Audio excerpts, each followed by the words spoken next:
ส่วนขัวพี่น้องเอ้ยเริ่มใหญ่หมดเลยบ่ได้อัปเดตให้พี่น้องเบิ่งโดนแห้งอีหลีเนาะจนมันใหญ่เลยพี่น้องตกมาเกือบเดือนแล้วมั้งตั้งแต่คำแสงถ่ายคลิปล่าสุดบ่ได้อัปเดตให้เบิ่งมีโครงการใหม่อีกเลย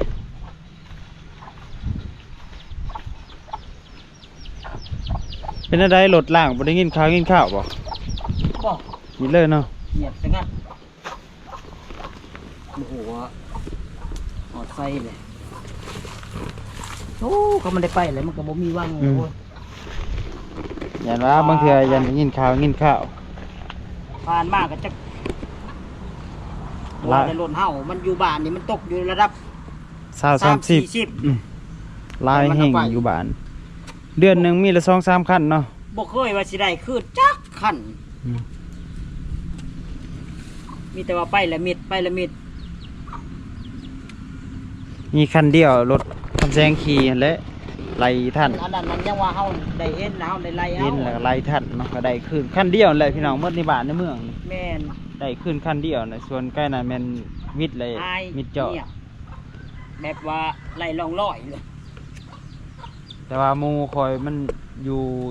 เนื้อนี่มันว่าเนื้อได้ก็ต้องแม่นมันหูมันว่าหม้อนี่แม่นแท้ๆแล้วนะแต่ว่ามันบ่ฮู้ว่ารถนั้นยังสิอยู่กับมันบ่ยังบ่มันให้เขาเบิ่งให้เขาซ่อมให้เบิ่งให้ เนี่ยได้กับมันนะ แต่ว่ามันว่าแม่นแท้ๆหม้อนี่เนื้อได้ก็หม้อนี่เพราะว่า แบบว่าให้บอกจังซี่เจ้ามีหมู่มีพูงก็ให้เขาอันนั้นก็ตามให้แบบว่าคันว่าได้มาคืนฮะอันได้รถคืนก็สิมีรางวัลมี มีน้ำจิตน้ำใจให้ คุณน้ำใจ ก็ว่านั่นแหละ เออ แต่ว่ามันว่าโอ้บ่เป็นหยังหรอกซอยแต่ว่าก็คันว่าได้อีหลีก็ให้หมู่ให้พวกให้เลข ให้อยู่แล้ว หมู่พวกเขาพอได้กินน้ำกินในซื้อนั่นซื้อนี่กิ กัน นว่าหมู่ติดตามนำ แต่มันว่าหม้อนี่หันเลาะลักอย่างเดียว แม่นได้ก็หม้อนี่มันว่าอยู่บ้านมันก็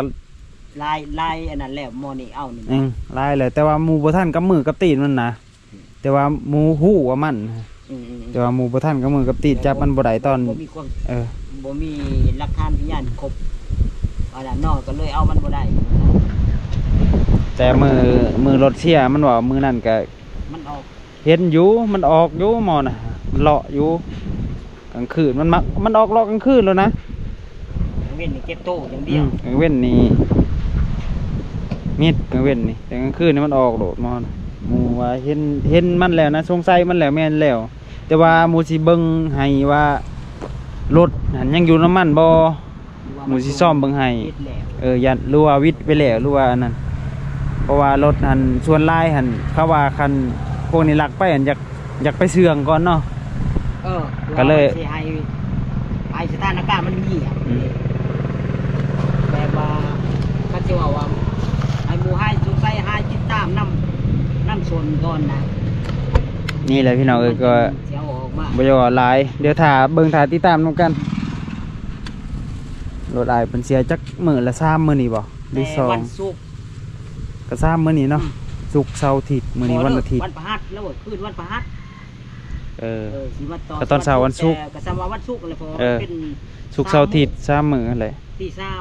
ามของคืนวันพฤหัสตื่นมากก็เป็นวันศุกร์ก็เป็น3 วันมื้อนี้แหละ ถ้าติดตามเบิ่งพี่น้องสิเป็นจังไดมาจังไดมาเป็นจังไดก็ FC คันแซงนำอยู่ใส่กะก็นำเล็กนำใจเบิ่งติดตามนำ ไปทูไปตาเบิ่งช่วยกัน ส่งข้าวแน่ ตามรถแจ้งไว้ยังอันนี้นี่ เฮ็ดเพื่อเพาะเฮ็ดเพื่อ เฮ็ดฟางของคนไทยเกินเฮ็ดฟาง เฮ็ดผ้า ข้างล่างเขาเอิ้น ไว้เฮ็ดเพื่อ โครงการใหม่ๆเลยพี่น้อง ก็ เล เป็ ย ครั้งแรกในชีวิต ที่ว่า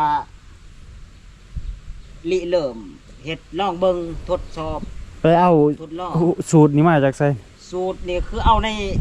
YouTube ว่าแล้ว แต่ว่าเสื้อเฮ็ดนี่มันเอื้อยเอามาแต่กรุงเทพพามาให้ ก็คือ เอื้อยคำแสง เออ ไปทำงานอยู่ไทยพี่น้องเอ้ย แล้ว เพิ่น เย็นแบบว่า อยู่ไทยเพิ่นมีทุกอย่างนั่นแหละอยู่ไทยฮะ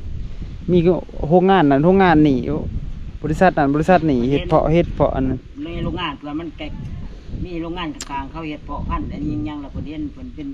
คือว่าง่ายๆเนาะคือว่าแบบ มันคือว่าพ่อสิเฮ็ดได้ทางบ้านเฮาหั่นน่ะ ทางบ้านเฮาก็น่าจะเฮ็ดได้ ก็เลยว่ามีโครงการมีอันนี้ออเดอร์อันนั้น เบิดเลยบ่นี่เอาลงบาทเดียวนี่ บ่มันพางมา7ทุ่งกลัวเสือ เอาลงเท่าไหร่นี่ เอาลงมาหาเพราะว่าใน YouTube มันเขาเว้าว่า4เมตรนั่นต่อ3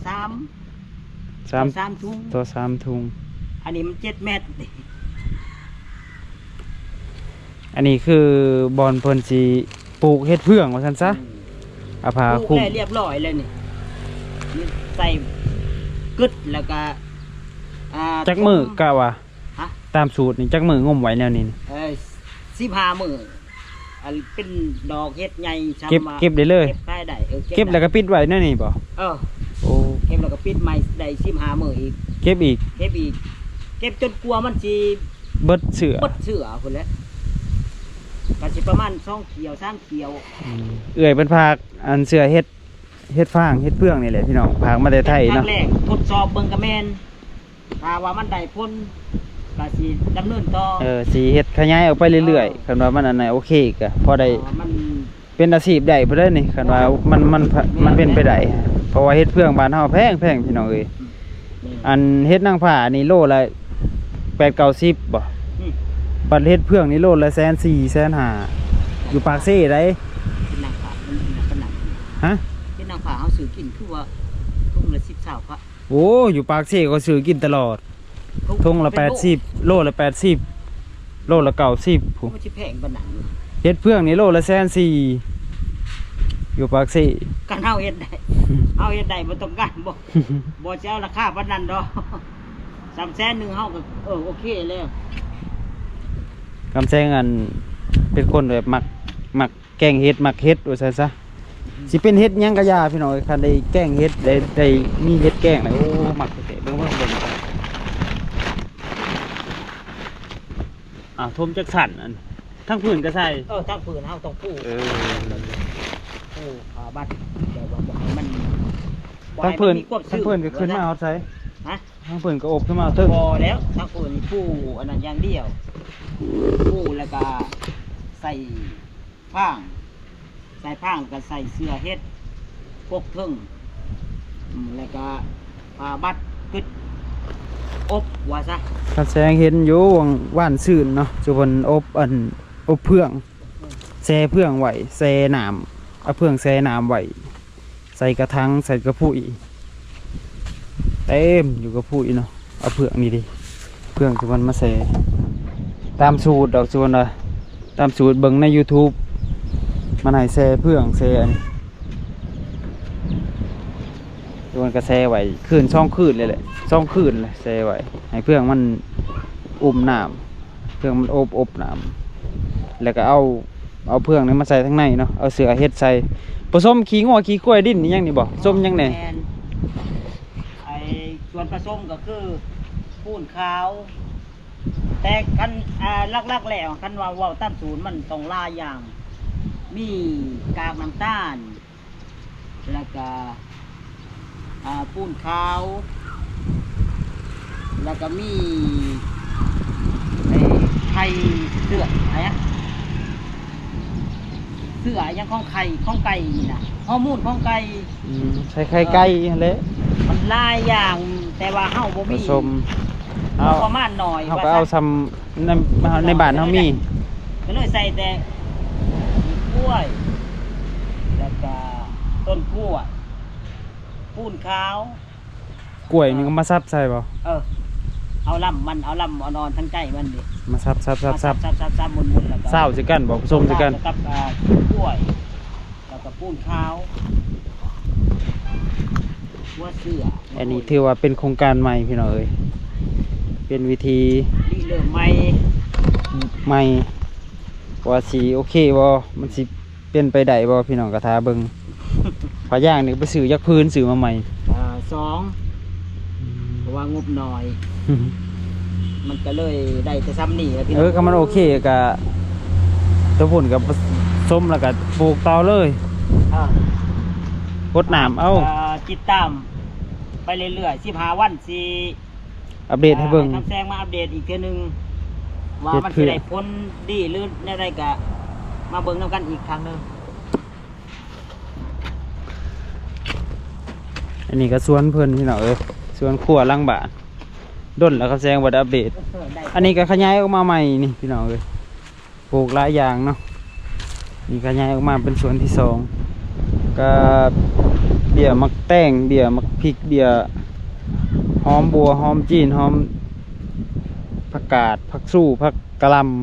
ำผักสลัดดูดิพี่น้องเห็นปะมีเบิดทุกอย่างคือว่าครบนะใหญ่เบิดเลยเก็บกินเบิดเลยส่วนผักกาดผักกาดห่อผักกาดอันนี้นี่ชีเบิดเลยบ่ทันได้ใหญ่เท่านั้นนี่ว่าแต่ปนยำใดยุบไปนี่หน่อยนี่กำลังเสพพี่น้องถ้าว่ามันใหญ่ก็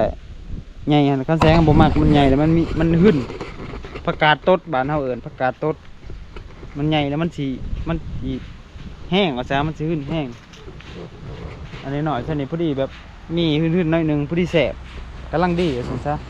อันนี้สลัดพี่น้องสลัดแกกำลังงามใส่คุณอันนี้ผักกาด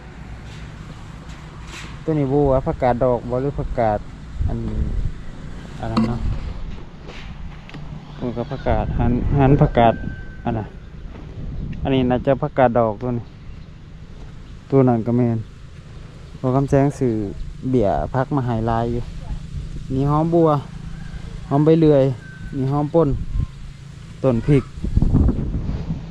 อันนี้ผักซี่อันนี้มักแต้งนี่มักทั่วนี่ก็มักทั่วอันนี้ก็ซับกันเนาะเป็นมักทั่วมักแต้งมักทั่วไงมันก็จะขึ้นข้างพี่น้องขึ้นอยู่น้ำกัน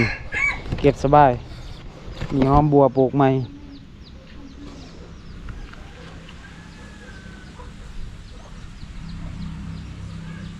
นี่แหละพี่น้องสวนหลังบ้านถ้าติดตามมาทำกันพี่น้องอายเพื่อก็เห็ดนี่แหละเห็ดหาอยู่หากินเห็ดสวนเห็ดถวยเห็ดสวนน้ำเมียน้ำรู้เมียเพิ่นก็อยู่กันเนาะเอาลูกเพิ่นก็เห็ดเวียกเห็ดสวนเห็ดอันนี้แหละก็เห็ดอันนี้น้ำธุรกิจใหม่ปลูกเห็ดเฟืองรถกับบ่มีขี่พี่น้องรถกับมูลักไปสามบ่มีไปใส่ก็บ่ได้บ่มีรถก็เลยต้องอยู่เฮือนเฮ็ดจะได้พี่น้องมือสามวตัดมือตัดตีนรถคันเดียวกับมูลักไปสามไปโอเคพี่น้องก็สิได้อำลาพาจากฝากพี่น้องเป็นกำลังใจให้อายคำแสงเขาพูดคำแสงในพี่น้องเนาะยูทูบเป็นตาฝากติดตามให้กำลังใจเด้อพี่น้องเด้อคำแซงกับเสียออกหน้าพุ่นแหละไปทางหญ้ามันต่อน้องรัดถ่ายอยู่หน้าสิไปทางหญ้าสวนพี่น้องสิตัดทางเบิ่งมือว่าสิคนมันขายบ่มีเงินเดี๋ยวเติมน้ำมันคือกันต้องไปหาเอามันมากลขายพอได้ใส่น้ำมันพอได้ซื้อกิน